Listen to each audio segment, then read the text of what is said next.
Mohon maaf Bapak mengganggu waktunya. Ini minta bantuan untuk wawancara terkait aksi nyata 3.1 yaitu punya materi pengambilan keputusan. Jadi kami BP tanggal 8 mempersiapkan ini. Terima kasih Pak. Apa yang bisa saya bantu untuk Bapak? Iya, terima kasih. Ini Pak, Bapak tentunya sudah lama Pak yang menjadi kepala sekolah. Ya cukup lama, 10 tahun. Alhamdulillah 10 tahun. Kemudian dengan dalam 10 tahun itu sudah berpindah-pindah tempat dan juga banyak sekali pengalaman. Dalam 10 tahun itu sudah berapa kali Pak Anda untuk pindah tempat atau di lokasi yang baru? 5 kali ya, yang kelima. Ini yang kelima. Alhamdulillah, berarti banyak sekali pengalaman-pengalaman mungkin yang panjenengan temui di lapangan. Jadi ini mungkin posisi tepat sekali saya memilih Bapak untuk membantu tugas kami. Ini Pak, kami minta tolong mungkin pengalaman apa yang mungkin pernah panjenengan temui ketika mengambil keputusan yang di situ tentunya ada suatu keputusan yang belum bisa diterima oleh sekian banyak pengguna. Di sini kami mohon arahan, mohon bimbingan bagaimana cara Bapak menyelesaikan masalah itu, bagaimana cara menyelesaikan suatu permasalahan. Iya. Nah, pengalaman saya memang ada beberapa macam yang pernah saya alami dalam menyelesaikan satu masalah. Nah, jadi monggo panjenengan bisa dipilih pengalaman-pengalaman itu mana yang lebih tepat untuk panjenengan terapkan ketika panjenengan jadi kepala sekolah. Yang pertama, memang yang saya alami ketika mengambil satu masalah itu harus ada rapat. Ya, misalkan ada masalah, dulu menyampaikan permasalahan, kami selesaikan permasalahan itu, kita harus merapatkan dulu, harus mengadakan rapat dulu. Kalau tidak mengadakan rapat, masalah itu tidak bisa selesai. Jadi harus dibahas secara bersama-sama Pak. Ya. Tapi yang kedua, itu tidak harus rapat. Tidak harus rapat. Ketika sharing, kita waktu istirahat bersama guru-guru, kita sharing ada permasalahan ini, terus kemudian guru merespon, guru juga bisa membantu untuk menyelesaikan atau memberikan solusi, sehingga semua penyelesaian masalah itu tidak harus dari saya sebagai kepala sekolah. Jadi memberikan waktu luang untuk bisa berkomunikasi dengan teman-teman. Nah tentunya dalam waktu rapat Pak, atau ketika berkomunikasi dengan teman-teman ketika istirahat, tentunya kan ada suatu ide atau usul yang di situ kan ada dua pendapat, mungkin diterima dan tidak diterima. Nah untuk menyikapi pendapat yang tidak diterima atau bisa diterima sehingga tidak menimbulkan permasalahan baru, itu caranya bagaimana? Nah, kalau misalnya ada pendapat yang tidak diterima, ya kita pelajari dulu. Kenapa sampai permasalahan ini tidak diterima? Penyelesaian ini, misalkan saya sebagai kepala sekolah menyampaikan solusi. Ini ada permasalahan saya sampaikan solusi, tapi ternyata banyak teman yang tidak sepakat dengan itu. Maka dari itu saya sampaikan kepada teman-teman baiknya bagaimana. Tolong semua itu tidak harus dari saya. Terus saya juga menyampaikan pesan kepada teman-teman, kalau memang panjenengan tidak menerima, tolong, ya saya pesan memang, tolong permasalahan ini cukup sampai di sini, jangan sampai ada permasalahan. menanggapi itu tentunya kan benar sebagai kepala sekolah kadang-kadang itu kan masukan dari jenengan ide jenengan kan kadang belum juga bisa diterapkan atau bisa diterima oleh teman-teman yang lain. Menanggapi itu ketika jenengan punya agenda atau punya ide tapi di situ kebetulan teman-teman tidak sepakat. Nah, untuk menyikapi ini biar tidak menjadi dilema, itu langkah jenengan biasa seperti apa? Ya tapi kembalinya sama, ketika saya menyampaikan ide kok belum bisa diterima atau mungkin diterima tapi belum bisa berjalan, saya coba mendiamkan dulu, saya merenungkan dulu apa permasalahannya, kok sampai tidak akar permasalahannya apa kok teman-teman menerima tapi belum ada tindakan. Terus kemudian mungkin teman-teman bahkan mungkin ya risiko yang paling parah kan teman-teman tidak menerima. Nah itu nanti saya mencoba untuk mempelajari kenapa. Terus kemudian saya sampaikan ya dengan kelakar, dengan sharing-sharing, tidak harus rapat serius kan. Kondisional berarti untuk bagaimana menyikapinya dengan mencari celah yang di situ tidak apa ya, dalam arti tidak bisa tidak menimbulkan permasalahan lagi gitu. Ya, pokoknya intinya tidak otoriter. Saya kan sudah sering menyampaikan pada teman-teman semua ide tidak harus dari saya. Kalau pas dari ide dari saya monggolah kita cermati bersama-sama baiknya bagaimana. Ya. Jadi saya tidak otoriter lah. Di masa 10 tahun tadi jenengan sudah menyampaikan mungkin tadi 10 tahun bahkan di 5 sekolahan. Tentunya banyak pengalaman di sekolah 1 sampai 5 itu yang berbeda.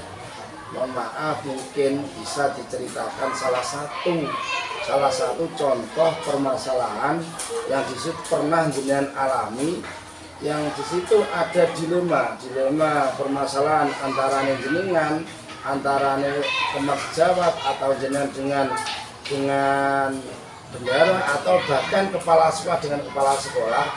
Kalau berkenan kami diberikan contoh salah satu permasalahan yang pernah jenengan alami yang di situ membutuhkan pemikiran yang ya. Kalau berat gitu Pak. Ya terima kasih. Untuk pengalaman itu memang ada dua hal Pak. Ada dua hal yang sangat menarik bagi saya. Yang pertama ketika awal saya menjadi kepala sekolah di satu SD, tepatnya di SD 2 Minoro itu ada beberapa guru yang notabene terjadi pengelompokan. Nah, yang satu guru merasa paling senior, yang satu guru merasa junior, tapi lebih punya kelebihan secara finansial. Nah, terjadilah suasana yang kurang kondusif dua-duanya. Saya berusaha mencari solusi bagaimana bisa menyatukan beliau. Notabene ketika saya berusaha menyatukan, justru saya dimusuhi. Itu Pak yang paling mengesankan. Betul. Pertama itu saya dimusuhi, yang merasa itu tadi finansialnya lebih, itu yang musik-musik saya. Jujur aja saya merasa dihina ketika itu. Kalau sekolah hanya apa sudah ya orang kita sudah ya. Sampai segitu lah. Iya. Sementara yang satunya lagi, yuk lagi bicara lagi tinggi ada macam-macam gitu loh. Tapi alhamdulillah dalam 1 tahun itu akhirnya ada satu jalan. Ya satu jalan ketika itu ada satu proyek yang harus kami kerjakan untuk mengembangkan sekolah itu. Pihak yang senior ini saya minta untuk mengelola dalam hal material. Nah, pihak yang satunya yang notabene katanya junior, tapi saya mengelola, saya minta untuk mengelola bagian keuangan, sehingga mereka bisa berkomunikasi.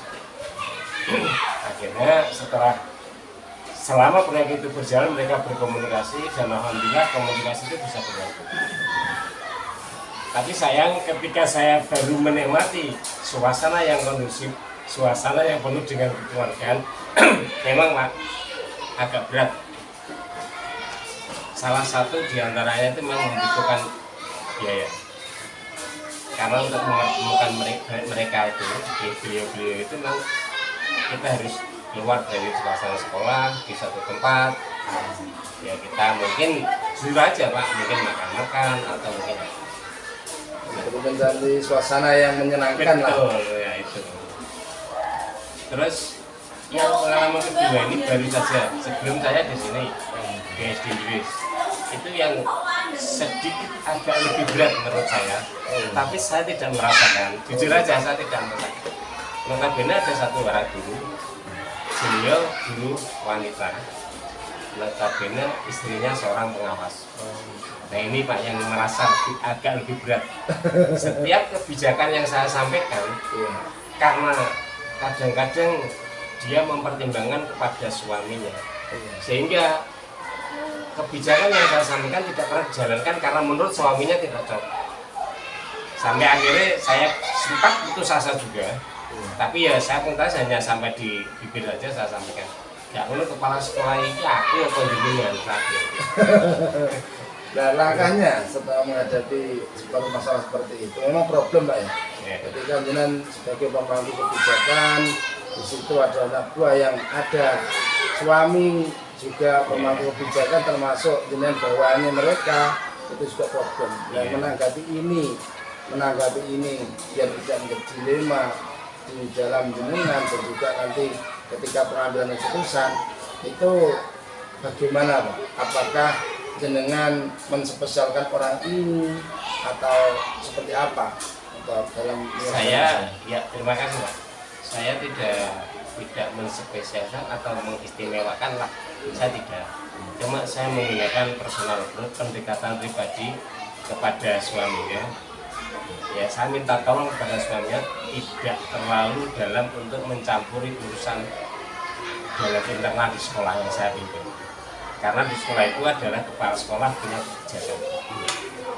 Dan kebijakan saya yakin, saya sampaikan bahwa saya kan kebijakan saya tidak pernah menerak atau melanggar aturan. Saya sampaikan secara pribadi kepada suaminya itu secara pendekatan secara pribadi dan alhamdulillah lambat laun mereka juga beliaunya juga menyadari bahwa memang saya tidak berhak untuk mencampuri terlalu banyak. Sehingga ketika istrinya menyampaikan ya akhirnya ada jawaban itu urusannya sekolah Anda dan Anda harus taat kepada beliau karena beliau kepala sekolah gitu. Akhirnya seperti itu terjadi dan alhamdulillah juga bisa saya bawa sampai ya akhirnya saya mutasi juga. Tapi alhamdulillah dari dua pengalaman tadi minimal kami sebagai calon PGP bisa meniru Pak, mengambil hasil dari pembicaraan ini yaitu bagaimana cara kita menyikapi bisa dengan komunikasi juga dengan cari tempat-tempat yang bagus untuk yang hal yang menyenangkan lah. Juga ada pendekatan gitu. Terima kasih. Satu pesan saya. Ya monggo kalau dipakai lebih. Satu, jangan merasa jadi kepala sekolah. Meskipun di kepala sekolah. Kita sesama guru. Jadi kita sesama guru, cuma saya diberi hak untuk pegang stempel. Hanya itu saja Pak saya. Jadi sehingga ada sesuatu kita bisa menanggapi nyantai. Tidak usah harus ini, harus itu. Ya suatu ketika kita butuh tegas. Tapi tolong jangan bahasanya otoriter. Nah, untuk menghindari itu asal kita tidak merasa bahwa aku kepala sekolah kudu ini ya. harus gini nggak perlu. Supaya kita nyampaikan sama guru saling butuh. Yang jelas prinsip saya sebagai kepala sekolah butuh guru juga butuh kepala sekolah. Nah itu nanti akhirnya terjadi komunikasi. Gitu. Hanya pesan saya itu saja, Pak. Terima kasih, Pak. Terima kasih atas waktunya Bapak. Mohon maaf banyak pelajaran yang bisa kita ambil dari komunikasi ini, dari diskusi ini. Besar harapan kami, apa yang menjadi harapan jenengan kami bisa melakukan, dan mohon arahan bagaimana kami nanti ke depannya akan lebih baik, dan juga masukan-masukan dari panjenengan bisa kami laksanakan. Amin. Terima kasih, Pak. Terima kasih atas waktunya. Mohon maaf. Sama-sama. Sukses selalu. Amin. Oke, silakan lanjut.